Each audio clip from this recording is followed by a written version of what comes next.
Mr. Yacob-El, the package is here under the Osaya. You understand what I'm saying? And that's what I'm talking about. Let me tell you that there's some things that are about to come to you, and I don't care what the enemy would try to do, they're going to find you. Listen, they can't be delivered nowhere else. You understand what I'm saying? It can't be held up past the time.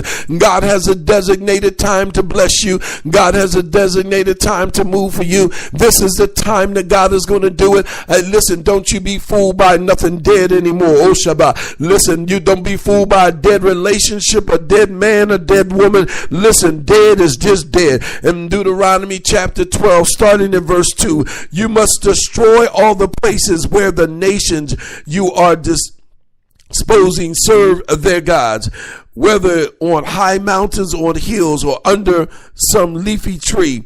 Break down their altars and smash their standing stones to pieces. Burn up their scattered poles and completely, and cut down the carved images of their gods. Exterminate their name from the place. Oh, Shabbat. That's what I'm talking about. See, you got people that want to do halfway with you. And listen, let me tell you something. Let me tell you something. We're living in a time right now where, listen, the enemy will try to take even the children's mind. Listen, let me tell you something. He's taking everybody's mind now. Everybody's thinking about a party. Everybody's thinking about a fun time. Everybody's thinking about everything about how good God's been. Oh, Diasha, how good God's been. Let me tell you something. Even in your young age, you got to examine dead things. Oh, Shabbat. Listen, let me tell you, the wages of sin is death, but the gift of God is eternal life. What? Through Jesus Christ. Oh, Shabbat. I'm telling you right now, there is a penalty on sin. Oh, Shabbat. And that penalty on sin under the Messiah is death. All have sinned and fallen short of the glory of God. No, there's no one righteous. Oh, Shabbat. But thanks be unto God for his grace and his mercy. Under the Messiah, I can stand today and shake and say, okay, God, I'm about to take everything to the curb. Well, what do you mean, Zuri? I'm taking you out to the curb. I'm taking you out of my life. I'm taking you out of my heart. I'm taking you out of my space. I'm taking you out of my conversation.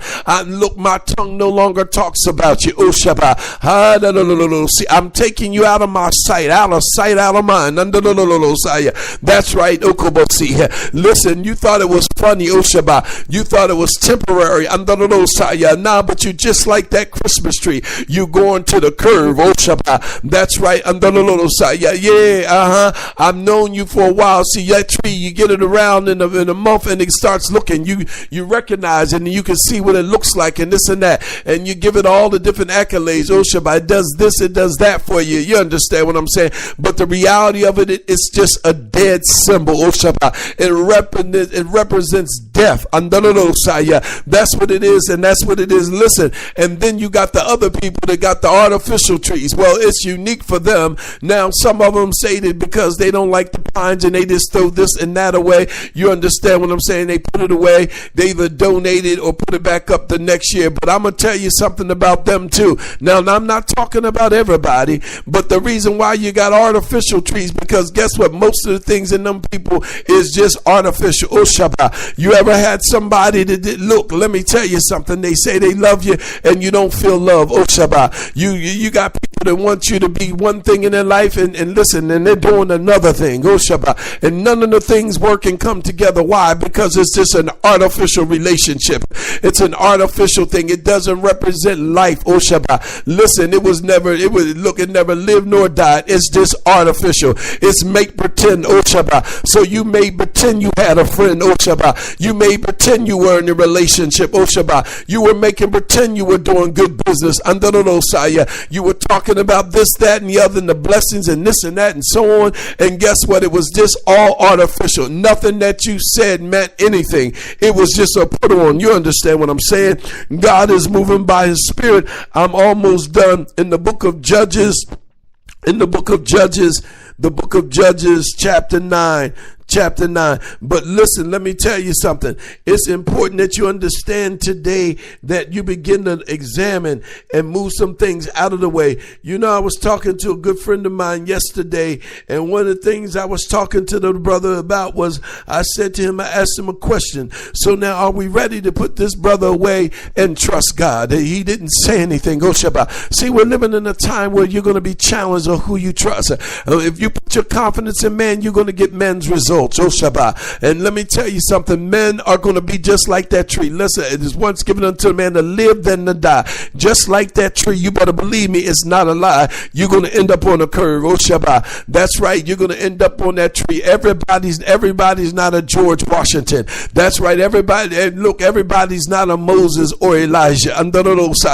Listen, ain't nobody, everybody's been here, they don't got history books and things like that told about them. So you got to understand what I'm talking about, why you're here and why you're gleaming under the Messiah. Allow that to be the gleam of God. Allow it to be the continence of God. Allow yourself to reach a thing. Well, guess what? I serve my purpose, oh Shabbat, and now I can go to the curve. But I didn't go to the curve as trash, oh Shabbat. I was finished under the Messiah. I finished the task under the Messiah. Yeah, a lot of people looked at me and got happy, oh Shabbat. A lot of people looked at me and they felt something good, oh Shabbat. I don't know how, but that's just what it is. You know, but you got to take dead things, take the dead stuff out to the curb. It's trash. You got to recognize what's dead in your life and take it to your trash. Take it to the trash.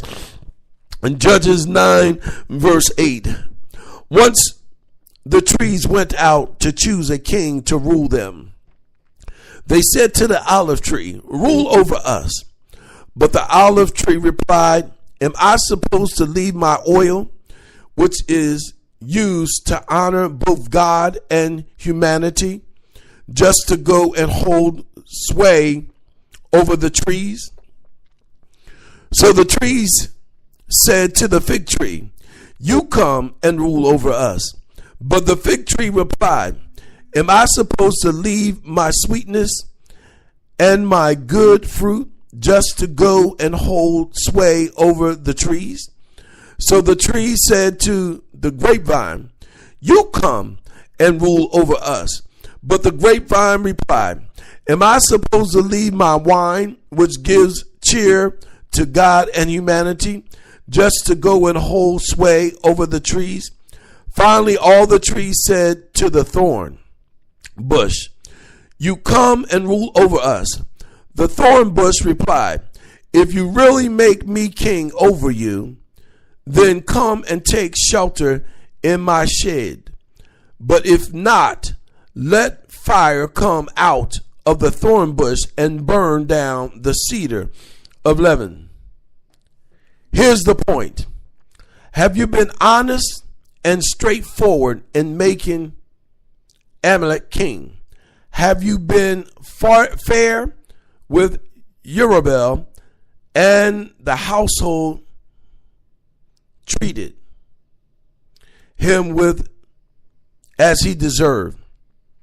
My father fought on your behalf, risking his life, and rescued you from the power of Midian, and now you are rebelling against my father's household. You've killed his 70 sons and the single stone, and made Amalek, the son of his slave girl, king over the men of Shechem, because he's your brother.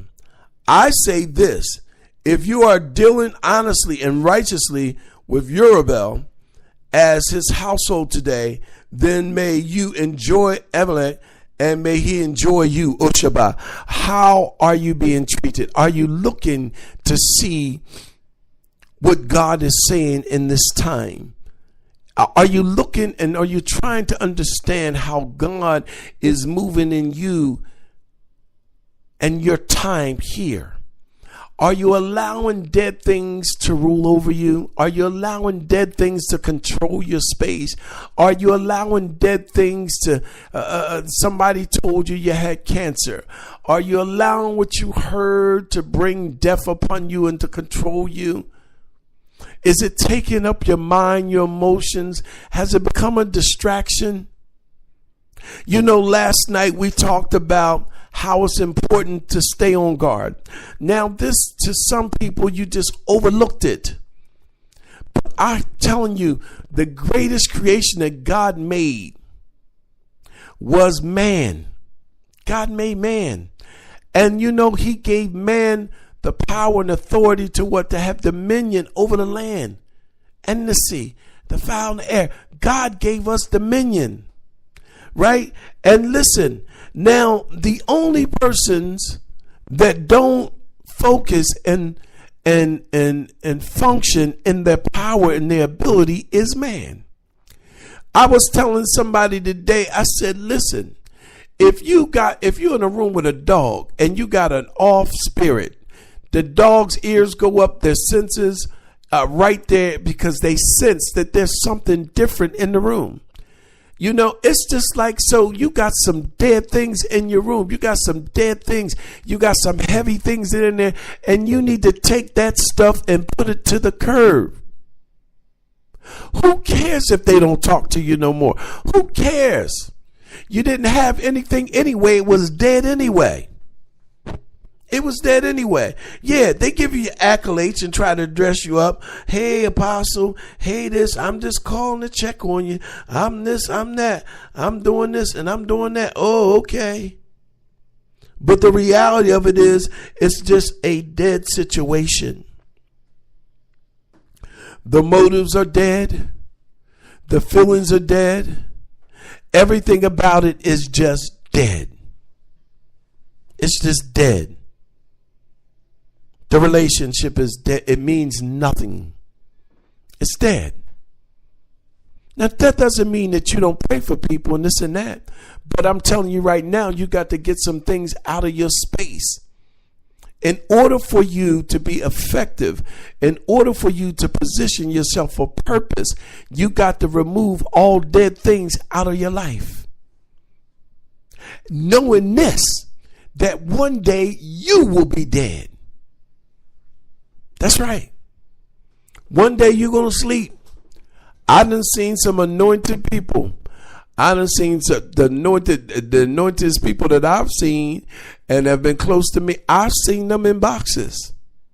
I seen them. I seen there was nothing there. It was just a shell. It was a dead body. And the dead body, just like the tree, goes back to the earth.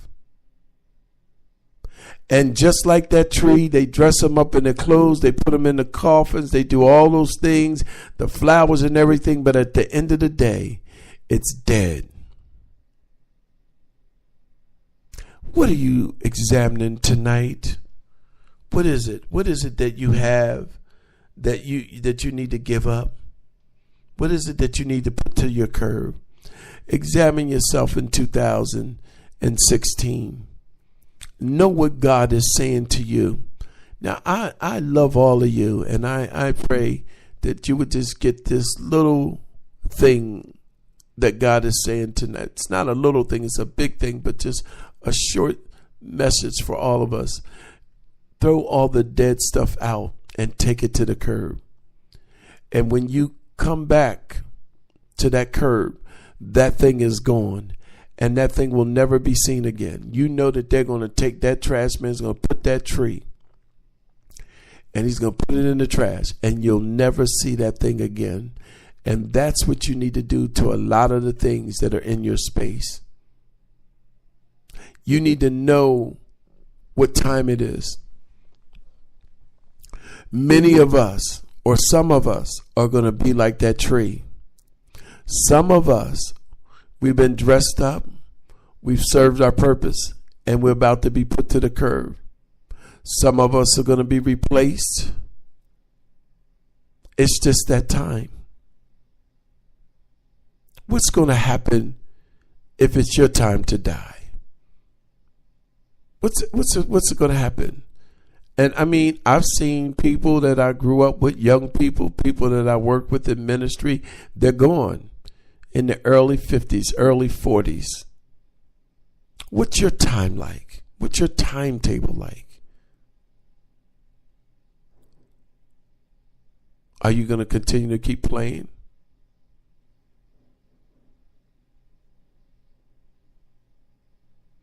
Pay attention to the time, people. Pay attention to the time. In Exodus chapter 23, starting at verse 20. Behold, I am going to send an angel before you to keep and guard you on the way and to bring you to the place I have prepared. Be on your guard